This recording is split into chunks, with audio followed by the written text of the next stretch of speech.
Ba tata iba mama kiambote keto Kiambote akafumapanza. Awe tukolele Fioni twapaebendo. betombe tulete o kombo ya tata ya mwana pe tata musana tolandi mate na biso na kati na ndako ya Nzambe ndenge bauti koteya biso tango motei azali koteya biso na kati na ndako ya Nzambe tokanisaka bachapitre oyo ya kotanga pe ndenge nini akolimbolela biso kotala makambo oyo ezali koleka na mokolo na lelo tozali na le 5 avril l'an 2025 na banza biso nyonso tozwaki mwa likabo oyo elamusi biso pe epesi kondima na biso makasi baprogramme nyonso lingomba abongisi biso nyonso tolandi malamu yango nde tokolanda mpe kosalela ndenge ezali te lelo le 5 avril l'an 2025 biso nyonso tozali kozela milulu ya lobi le 6 avril etombe mpe un dimanche oyo ezali te biso nyonso toza komilengela lelo samedi topetola Yerusalemi toza komona eke tongo lelo apesi biso mwa mvula me mvula ezali ya mapamboli na 1960 na 1961 pe ezalelaka kaka boye na 1960 wana toyebi ete bokoti ya nzoto ya papa Simon Kimbangu awa na mboka na ye ya Kivuila na le 3 avril papa bafandi awa ti le 6 avril ndenge tomonaka ete makambo mingi ya lingomba mibeko ekangamaka na le 6 avril 1961 esika wana pe ekangamaka ete na le 6 avril 1961 yango nde Yerusalemi fo ebanda kotongama ekobanda na nini botongi temple oyo libanga tokomonaka na porte d'entrée ya mozole le 6 avril 1961 na 1961 wana a partir ya 1960 ndenge bapapa bakangaka likambo kenkamba ekobanda kotongama le 6 avril 1961 nde bapapa bapesaka nzela na bandimi nyonso to bango nyonso oyo bandimelaki tata Simon Kimbangu tomipetola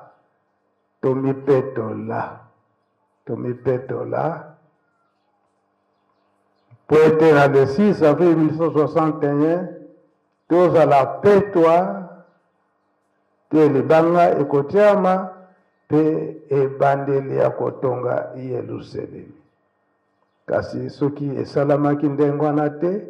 eye kokokana na 1976 pamba te malgré bapapa basengaki na le 6 avril 1960 wana ke tomipetola na 61 tozala propre kasi tango bazongi na 1961 wana na le 6 avril bapapa bamonaki te malgré libanga etiamaki mais tozalaki propre te yango bapapa balobaki ete tomipetola yango bafungolaki kotombola maboko kopumbwa ekulusu ti toye kosuka na retraite po tomipetola na 72 wana nde bapapa bamonaki ete quand même tout démarrer botongi temple yango esalamaka na le 4 juillet bapesaka premier coup de pioche na 76 wana po ete ndako ya Nzambe ekoka kotongama tososolaka makambo nyonso wana na 1961 ntango bapapa balobi eki tomipetola bato nyonso basengaka na bapapa eke basalisa biso tokoka kolonga me tolongaka te soki Yerusalemi oza wana oyo tokoyokaka keke mituka lelo tokobengaka badou nsimba toyebi yango dou nsimba mituka nini wana ya minene tosimbisimbi bibende ebandaka na 1961 wana awa pona kokita na premier poste mushelo ya ndenge wana na mituka mutuka moko ebalukaka ekitaka tina se yango tomonaka babambu oyo balona na banda na premier poste tina triangle bapapa bamonaki balona babambu wana po ete ebanda koprotege na mushelo oyo bamama kwapele abukanaka pe mwana moko ya moke akufaka na mutuka bazalaka na 1961 wana donc nzembe badai koyemba malgré mpasi kasi Nzambe botala mabe na biso te bosimba biso kaka po ete tokóma na Yerusalemi donc ezali na couple oyo eza koloba ete kanisa c'est la 1960 wana bapapa bakangi likambo na 61 donc elakisi ete bapesaki likabo na mwana moko po ete na 61 na le 6 avril batala eske solo tolongi to tolongi te donc papa Kabemba eza na mokanda tata Nzambe oyo elobi ete batalanta oyo mosusu bapesi ave na kosalela yango te ake kokunda yango na se ya mabele bamona kasi Yerusalemi tata tomabanza munasaluki wasisilwa fumasalu ukakwiza ngeyeketi bwesi wavutula papa Kabemba. Merci Kolo na kombo tata mwana peli musantu histoire ya talanta c'est Nkolo yesu apesaki eza juste après le 10 vierge ete mokonzi moko azali okende mobembo azwi bozwi na ye azalaki nango akaboli na basali na ye mosusu apesi ye zomi mosusu apesi ye mwambe mosusu apesi ye mitano mosusu apesi ye mibale mosusu apesi ye moko bongo na bongo oyo azwaki mitano ake asali abotisi yango mitano lisusu balandani bongo oyo azwaki moko alobi mokonzi yo ozalaka kanda mingi nkele na yo ebangisaki ngai nazwaki yango nakende kobomba asepelisaki baoyo babotisaki balobi boza basali ya kitoko boza basali ya malamu boleka na loboko na bali pote bozwa lifuti oyo ya wakende kobomba talanta na ye mokonzi alobi na ye te yo ozali mutu mabe soko oyebaki ngai nazali mutu ya nkanda ekokaki mokolo wana oboya pote nazwa eloko na ngai napesa mutu mosusu abotisa yango mbuma alors abotolaki yango abakisaki na baoyo bazalaki yango ebele bazwaki mutu wana mutu mabe nde atiaki ye quelque part akeki kona boloko mpote akokozwa etumbu pote abebisaki musala ya kolo yango wana bakoteyaka biso ete esengeli na biso kokaka mosala malamu mpote bakobakisa biso ya biso soki ya mokonzi tozali kobebisa yango oyo ya biso moko nani akopesa biso yango wana nko nde baza kosala jour na prêt pour kosala mosala malamu. Merci Papa de Gaulle. Aye, Yerusalem yemba kaka teni moko kaka wana kutuza na siamvula. Yeye tata to mabanza. Kiwa sisi lwa. Mfuma salu boka kwiza. Enga bwesu wa futula.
Mais en 1960, 61,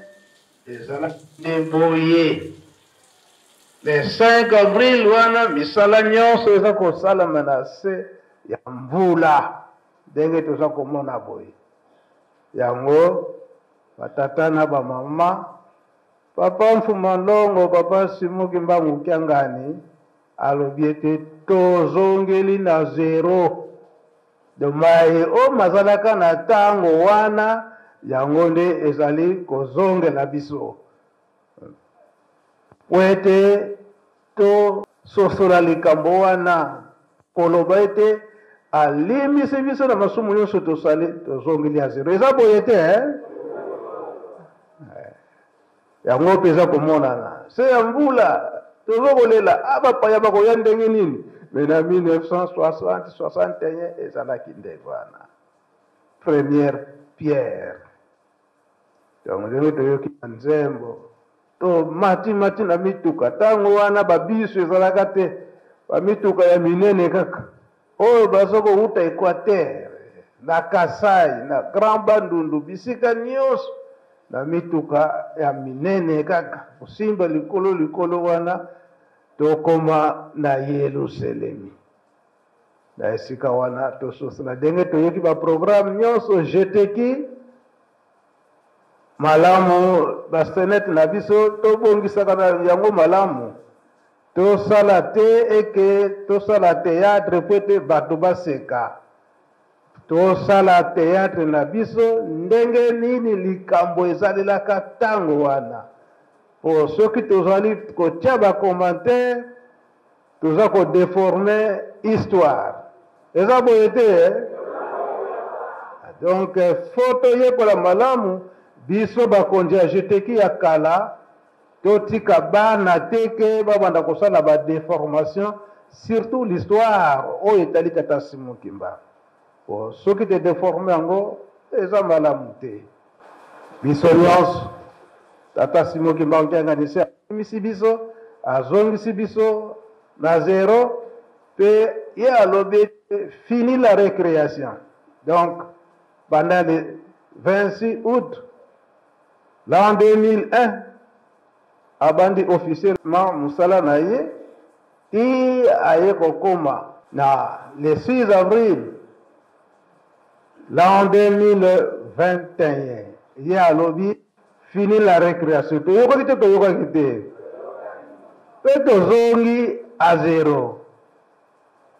À zéro, donc tu bandeli makuna biso, na ndenge e bandelaka. Yango toza komona boy.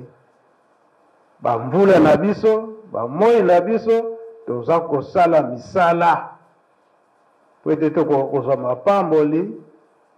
ye alobi na nzembo ya dirigeant ke moka ya sika. Azozongisa moka ne ya sika. Mokili ne pe ya sika. Eza boyete tomipesa mingi. Bokolimisa biso tozoloba mwa mingi mais ba observation tokosalaka soki toyebi likambo en tant qu'un témoin soko yebi likambo ke likambo ebandi kotengama biso pe tokotunama. Eza boyete yango na malembe tozokende kobongisa. Félicitations, ba gauche. Félicitations, chorale Yerusalemi malgré na siamvula, mais tomati ebele nenda kwa nzambe. Tomati na siamvula, tozosala pe misala na biso nyonso na siamvula, pe journée ya lelo, préparation ya de 6 avril, atako mvula ezali, to continuer misala na biso. Tikino soki place nini tata mulimo santo koyoki la biso mawa acheli biso mwa moi mais tozo ko continuer kaka misala na biso tokani sika avant tozonga tokende kopema